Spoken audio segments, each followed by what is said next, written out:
Oh, willa, welcome back. We've got chapter 14, The Manor.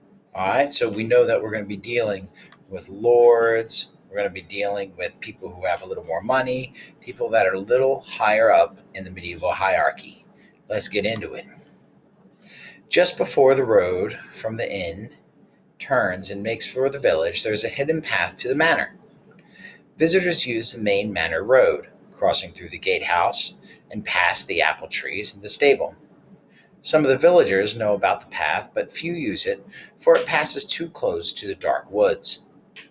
Alice, in her comings and goings through the village, had come upon the path, and although she had never had need to follow it all the way up to the manor, until one afternoon when golden yellow blossoms first appeared on the laburnum trees, and Girdle the cow gave birth to her first calf, a sweet and sticky thing Alice thought to call Rosebud, for she was as red as the hedge-roses near the village church. As she watched Girdle nuzzle and suckle Rosebud and tuck her against her warm body to give the calf her warmth, Alice was filled with a sudden longing to go to the boy Edward at the manor and see for herself that he was there, fed and dry and content. Mayhap he was unhappy and longing for her, and she would bring him back to the inn and take care of him as Girdle did Rosebud. For the days she thought about this, and the more she thought, the righter it seemed. She imagined Edward's first sight of her at the manor. "Alice, you have not forgot me," he would cry, throwing his arms about her waist.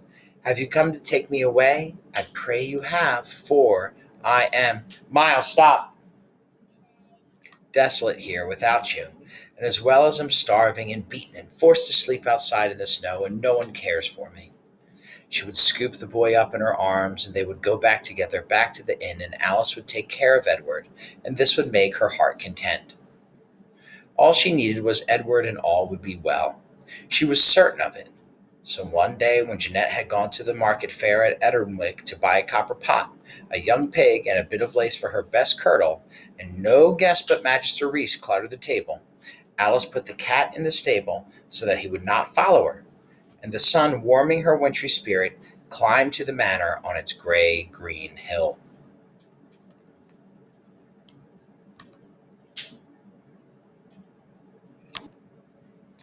Passing the village fields, she saw Roger Mustard and Thomas the Stutter swinging their weed hooks and felt the familiar feelings in her chest and her throat, but turned her eyes away so she would not have to think about what she had had and what she had lost. The manor was bustling in the sunshine. She went first to the barn where the men were sharpening hoes and sickles in preparation for the summer hay cutting. "The boy Edward?" she asked a tall, red-nosed man, the small boy who arrived after harvest to help with the threshing. Is he still here?" The man turned and looked at Alice. "Forget this Edward, Curlytop.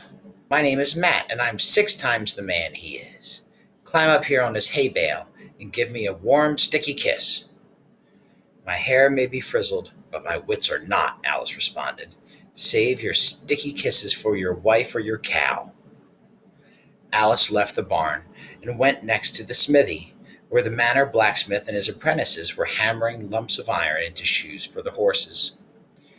"The boy Edward?" she asked again. Her answer was rude remarks, laughter, and kissing sounds from the men, too ill tempered, or too busy, or too tired to care about the questions of a strange girl.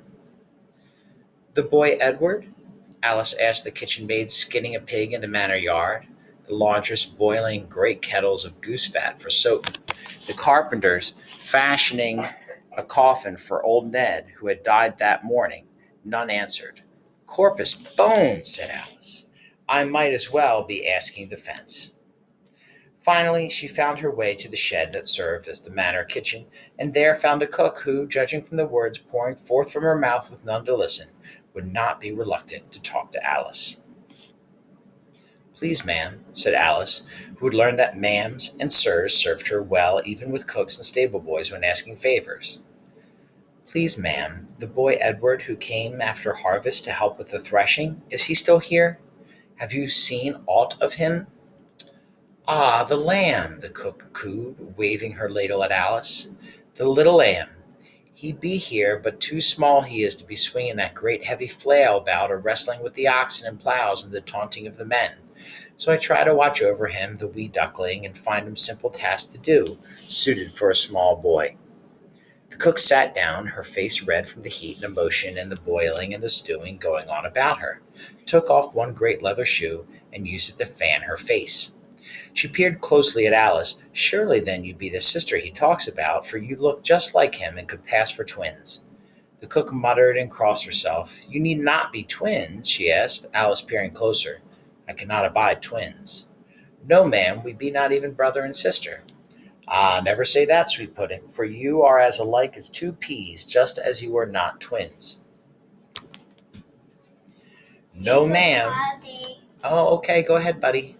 No, ma'am, not twins, answered Alice again, wondering why twin cows such as Baldred and Bilfrith should be such a joy and boon while the twin babies were ill-starred and unlucky. That's a common cultural idea. Well, then, my little turnip, go find your brother in the hen house behind the barn, where I send him to gather eggs for a parsley omelet. And bring yourselves back here for dinner of bread and bacon. The cook wiped her red face on her skirt, picked a struggling fly from the great pot of soup she was stirring, and began a new conversation with herself, for she found such talk interesting and hardly ever disagreed with what was said.